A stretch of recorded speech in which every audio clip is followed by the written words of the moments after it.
Sportsman's Adventures with Captain Rick Murphy, presented by Yamaha. They call them Wahoos. And to my left is the unofficial host of Sportsman's Adventures, Ian Rademacher. To my right, the Rapala boys. And you know what? We're just out here testing a few things and a few toys. And look what happened. Wahoo Central.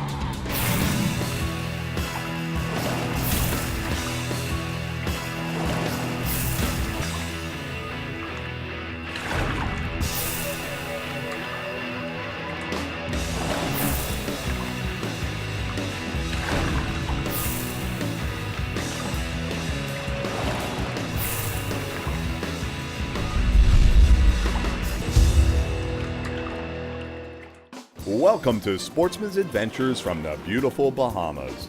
Captain Rick Murphy and special guests Tom Mackin and Mark Fisher will join Ian Rademacher on his new Contender 33 for some wintertime wahoo fishing on a slick, calm, picture-perfect day. Our journey begins at Chub Cay, a small tropical island in the Berry chain. Chub Cay is located just 150 miles southeast of Miami and has long been regarded as one of the premier blue water fishing destinations in the world. The water off Chub is called the tongue of the ocean because it's here where the deep blue purple waters meet the clear and shallow Bahama banks. It's here where these sleek zebra striped speedsters grow extra large. The lures too are large and the hooks double. We troll the edge where the water drops off into the abyss. Rick is up first. Big tail going. That's what I'm talking about, right there. Somebody reel this one in. I got it. Let's take all these short ones in. Hey.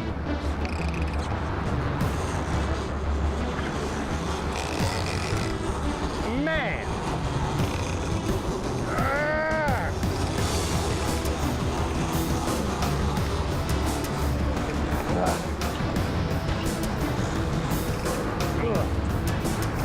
Ain't no reeling this, dog. Hey.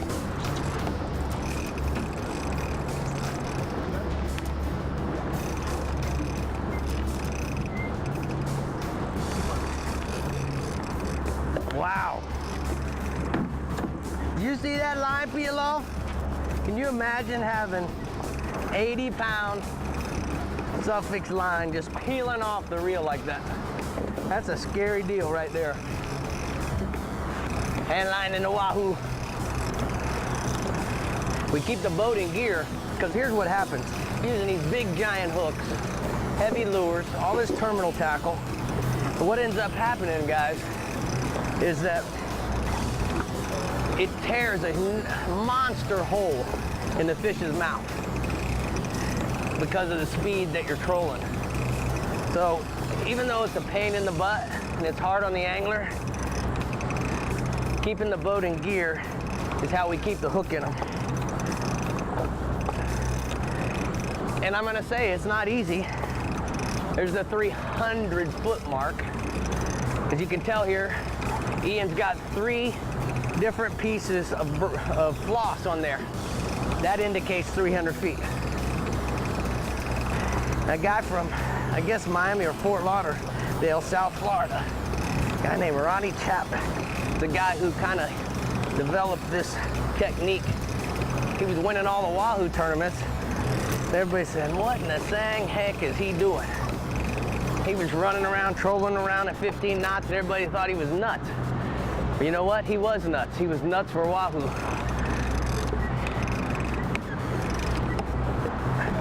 Now remember, guys, you don't have to be an expert. This is about covering ground. That's one of the reasons why we like trolling 15 knots, okay? And also remember that Wahoo like structure. Whether you're in the Gulf of Mexico fishing the wrecks or the wrecks off of the East Coast, the key is that they really like structure. What we're doing here is we're trolling in and out off a ledge that they like to live in or live off of. Somewhere between 300 and 600 feet. And Ian, as he goes along, we've got the rods set at different distances behind the boat. Man, he's starting to really pull there. Wow, I need to back off a little. You know, Ian, what's amazing is how this stuff, these Wahoos, really test your tackle. You know, if you don't have a full spool, you could get stripped. Well, one of the things that you're working with here is, you know, when you're trolling, you're doing anywhere from 12 to 18 knots, so you already have your line loaded up. When those wahoo hits, you know, and they drag out that line, sometimes they take out half your spool. So if your knots aren't right and you don't have heavy terminal tackle, you're in trouble. Another thing you need is a fairly strong drag that can withstand the trolling speed. Because just at trolling, you know, you need about 20 pounds of drag, Right. just to troll. Keep it from slipping. But otherwise it's gonna slip.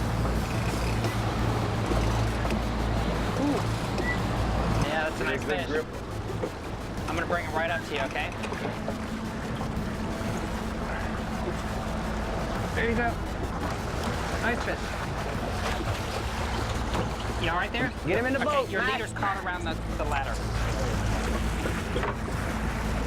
Okay, go ahead. You need help? You want me to get him? Well, hang on. He's probably got on the pole here. You're good. Wow, look at that, baby! That's what I'm talking about! Look at that wahoo! Woo! Look at that one! Way to go, buddy. Nice. Ian! Beautiful fish. Big fish Ian! Nice job there, Rick. Big fish Ian! Way to go, Murph. Holy moly! Let me get a picture of that one. He's bigger than me! He's bigger than me! There you go, Rick. Look, Ian. Hey, Nice fish. that's a Murphy-sized wahoo, Daddy. I know that's not a 150-pounder, but he's big good. enough for me. That's right. Dang. Beautiful fish.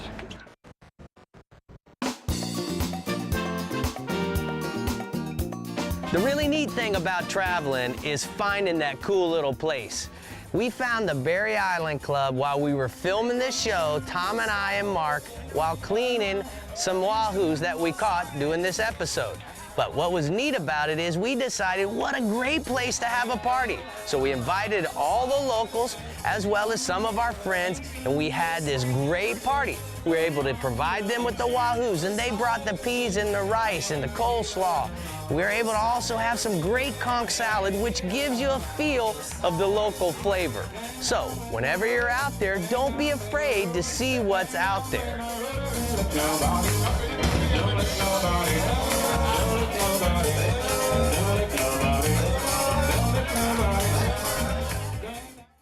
Sportsman's Adventures is brought to you by Yamaha.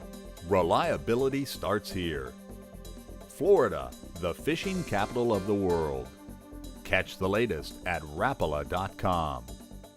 Williamson for the pelagic playground. VMC Hooks. Minn Kota, anywhere, anytime. And by Humminbird, simply, clearly better. I got my first Yamaha in 1994, and I still use that outboard in the Bahamas today. This Yamaha 130 has over 2,000 hours on it, and it sometimes sits for 6 months. I can always depend on it starting and performing like it did when it was new. Everybody knows Yamaha stakes their reputation on reliability, and for me, that Yamaha 130 is living proof. So if you're considering a Yamaha, I can tell you that reliability and performance is something that you can count on for a long time. Send that one apart. Got it. Oh, chunky.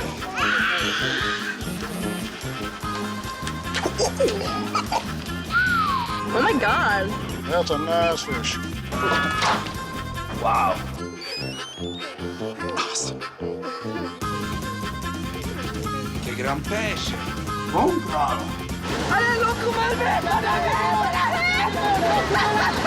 Think GPS is just for getting you to the water? Think again. The new iPilot wireless GPS trolling system can hold your boat in place like an electronic anchor, record and retrace productive fishing paths, automatically keep you on any bearing you choose, and take total command of speed and steering. iPilot controls your boat with wireless GPS precision so you can focus on fishing. And it's only from Minn Kota. You already know about the La Jolla Resort in Isla Mirada, so let's talk about the La Jolla experience. With an on-site boat ramp, the Gulf of Mexico and the Atlantic is just minutes away. And when you return from fishing, there's barbecue pits to cook your catch while your family enjoys the pool or one of our new remodeled rooms. This historic resort, the La Jolla, is family owned and operated and has a friendly staff ready to make your La Jolla experience a really great one. You know there's more to it than luck. There's fishing the right bait, the water temperature, the wind, the season, and then there's the boat. We'll put it simply, the boat matters. To own a Contender is to own the best sport fishing boat on the market, period. Contender offers the most comprehensive model range with bigger, faster, and more fuel-efficient boats than the competition. There's only one choice for serious anglers. Contender Boats. Performance through innovation. Ian Rademacher is a big-time Bahamas businessman who also loves to fish and dive. Ian is the owner of Harborside Marine, located on the water in downtown Nassau. Ian grew up fishing and diving in the islands and has tons of contacts, so he knows when and where to find the fish. Look at his head shaking. Look at the rod tip, Mac. That's a nice fish. Tom Mackin and Mark Fisher both have a great job. They work for the Rapala Lure Company. In fact, Tom is the president of Rapala, and Mark, the director of product development. This is any angler's dream job. These guys travel the globe, talking to guides and anglers, testing their products, and constantly looking for ways to improve them. Not yet. Watch your line.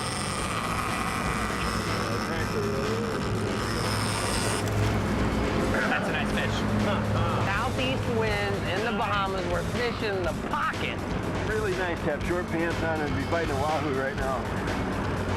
Between Chub Key and Andros, the pocket, 400 to 600 feet of water. My good buddy Ian Rademacher, the co-host of Sportsman's Adventures when we're coming filming for the Bahamas.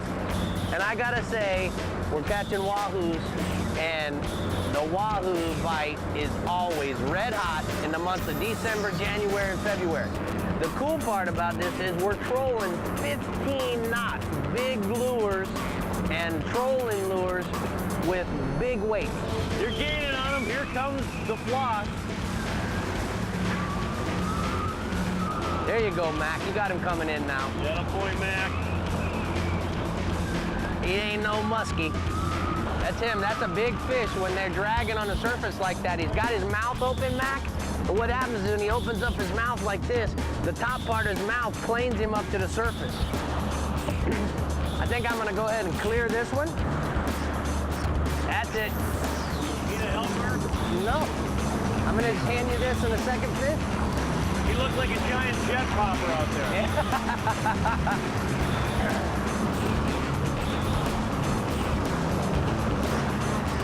You gotta put some heat on him. Go, Mac. There is a ton of pressure on that line. Come on, Mac. See that rod bent over like that? Yeah. That's either a very big fish or he's hooked sideways. Either way, he's on our line. When Ian grabs the leader, you're gonna take the rod out of the rod holder and back up. Back up the gunnel. Just go straight up the boat. Ian's gonna leader the fish, and then I'm gonna gaff him. Another 100 feet, Mac. Here comes the next set of floss. Rolling. There we go. Here it comes. Here comes a sinker. Oh, he's a big one. I think he's been side hooked. Side hook. Go ahead and slow the boat down. Take the boat out of gear, fish. Yep. Pull those in the middle. Both of them, please. Okay. Ooh, nice fish though. There you go. Ooh, real nice fish. Great. Woo, look at that, baby. That's a wahoo, man. Get it in there, Mac. Check this guy out. Watch out, Ian. I'm coming your way, bud. Right. Watch out. I'm coming your way. Nice. Look at that wahoo.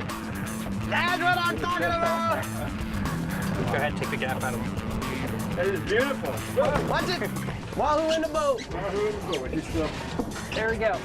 Look Yeah, at the boy. stripes. Now, typically, those stripes are what make you know that's a wahoo. Kingfish doesn't have that. It's okay. You know, sometimes people mistake these fish for kingfish when they're both small. But as they get bigger, you know, they get these really cool stripes. Beautiful. And the thing that's so cool too, fish, is all of the fish in salt water that have this V tail, they are the haul-ass fish. They really go fast.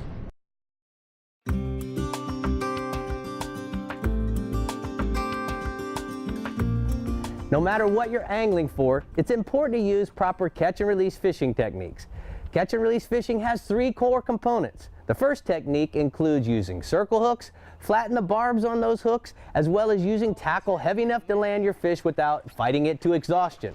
Now once the hook is in the water, anglers should make an effort to handle their catch in ways that cause the least amount of harm to the fish.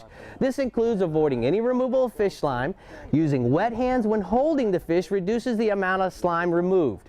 Fish should also be held in a horizontal position, which reduces the pressure on the internal organs.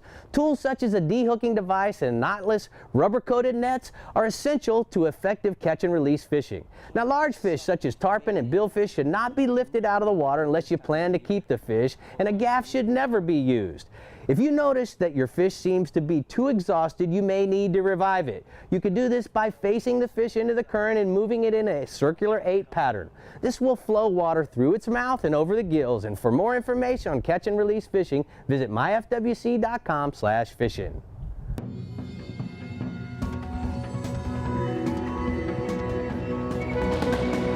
Welcome to the inner circle. Rotating coverage up to 300 feet gives you a detailed 360-degree view of structure, contour changes, and fish. So you can see them before they see you. Introducing 360 imaging, only from Humminbird. Yamaha's next generation V6 4-strokes are changing the game. Mid-range power was awesome. Fuel, the burn, it's unbelievable. Couldn't believe the speed and the fuel economy is pretty impressive. I mean, I couldn't believe the power. It was like it was more like doing a quarter mile on a drag strip. And them things are like, it's a whole nother game. So I made the switch. Experience the difference for yourself during the Yamaha Discover V6 Offshore Demo Tour. See why we call it the game changer.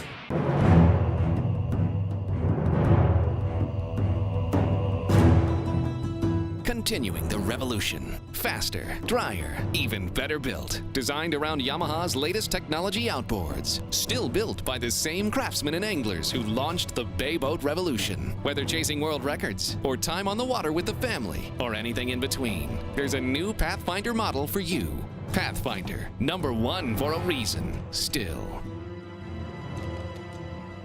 I've lost a lot of big fish because the bait I was using got picked off the hook. Whether I'm fishing for snappers or groupers offshore, trout, tarpon, snook, or reds inshore, I have the confidence to know that Trigger X is going to work in all weather conditions and temperatures. The pheromones and the look of the baits really work. I've won FLW, IFA, and Flatsmaster Redfish Championships using Trigger X. So, you want to keep using other stuff? Be my guest. That's what I'm talking about! Trigger the bite with Trigger X.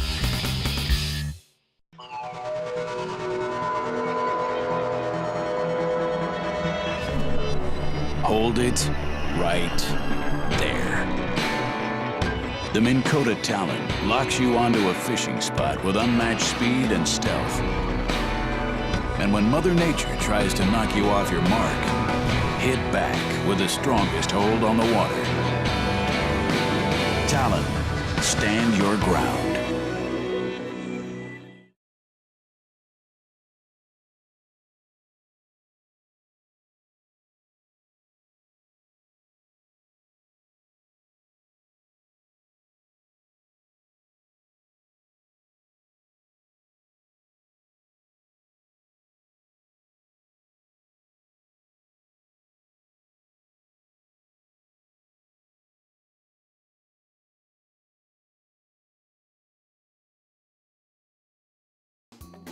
And now it's Mark's turn on the rod, and well, they say that the third time is a charm. Let's just see if it works out that way.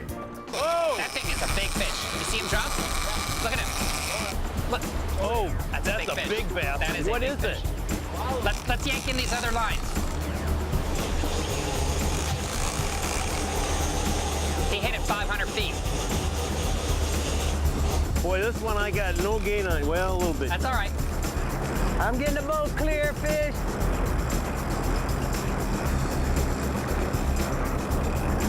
Now let's talk a little bit about the technique of what Ian's doing. Certainly when you're trolling at 15, 18 knots, you're covering ground. That's the key until you find the fish and they kind of swim in packs. But the other thing that he's doing is he's going up and down the ledge and zigging in and out of the ledge. And by zigging in and out, what that basically does is it allows him to cover different depths. Boy, this is a powerful fish. How you doing there? Good, real You good. have it in low? Go ahead and feel. There, try it now. Okay. Good job, fish. Well, I'm just following directions, little buddy. I'm taking them at your speed, buddy. I've Put some learned. pressure on that fish. Let's go. Oh, you want me to pressure him? All Come right. on, let's go. Yeah, man.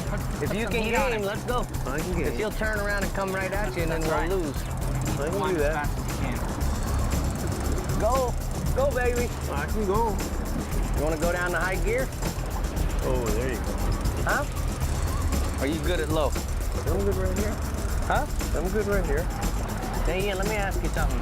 Certainly, there's a lot of different types of reels that you can use to do this. These are what, 80-pound reels? These are actually 50 wide. 50 wide. Tiagra 50 wide, and they have a pretty heavy drag. Any 50 or 80-pound reel, good quality wheel, should be able to, give you enough drag. And what you're looking for is you need at least 20 pounds of drag for doing this high-speed trolling.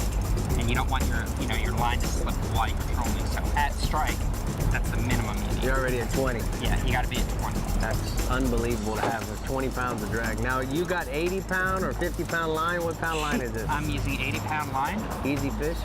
300-pound shock cord, and then, cable on the... He's just resisting all the way back. I can't believe it. That's the other thing, guys. You need to understand that when you start to buy the terminal tackle in all of this, and which we'll show you, you've got these cigar weights, but the cigar weight's got to have the cable already going through them. Otherwise, what ends up happening more often than not, you go over a pack of wahoo, you get a fish that bites, and then another fish comes up and hits the lead line, and when he hits the lead, if the lead doesn't have cable on both sides of it, guess what? He ends up cutting your mono off. So that's the reason why we have all this crazy terminal rig in order to make this work. But it's a very, very effective method. Really resistant, boys. He don't want to come to the boat, that's for No, sure. he doesn't. I mean, I'm getting more pressure on him now than almost in that first run.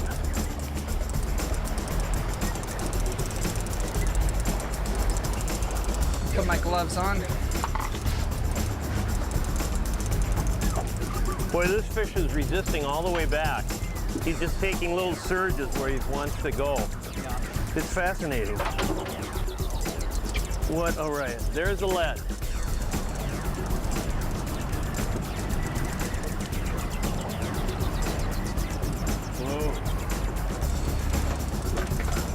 Oh yeah, that's a nice one.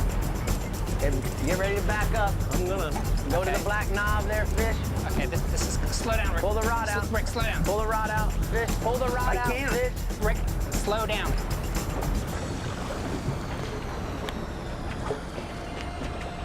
It's a big fish.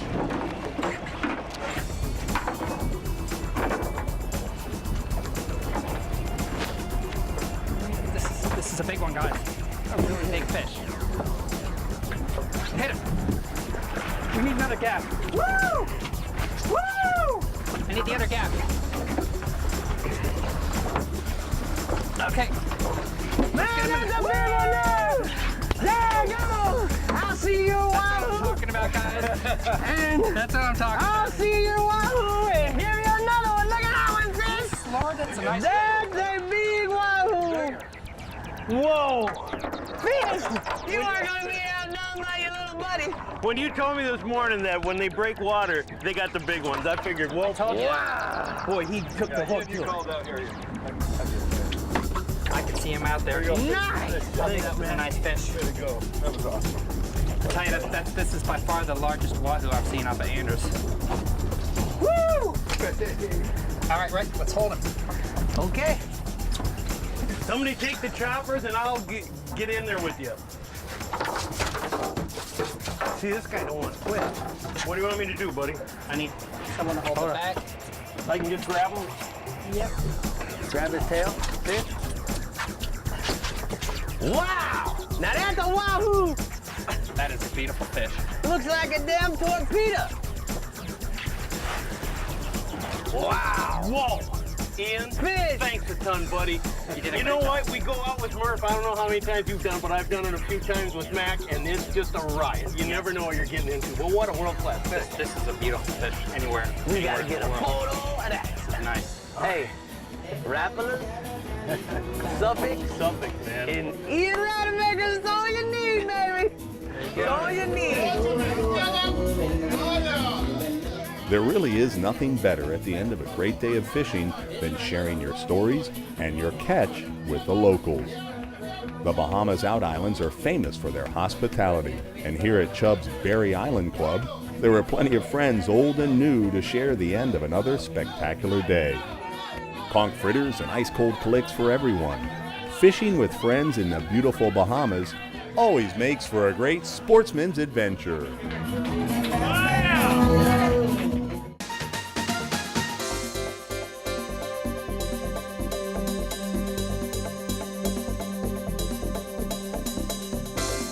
Check out the Sportsman's Adventures website at www.sportsmansadventures.com. Coming up next week on Sportsman's Adventures with Captain Rick Murphy. There's an Everglades bass for you there. Swing him over. Nice. Yes, sir. Huh? Yeah. Wow. That's what we're talking about. I'm gonna change my name from Gator Man to Bassman. Bassman, yeah.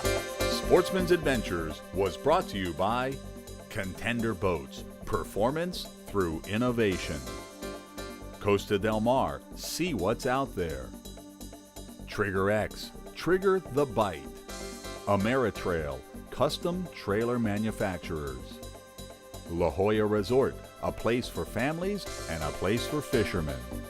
Maverick Boats. Suffolk's Lines, the world's most hardcore fishing line.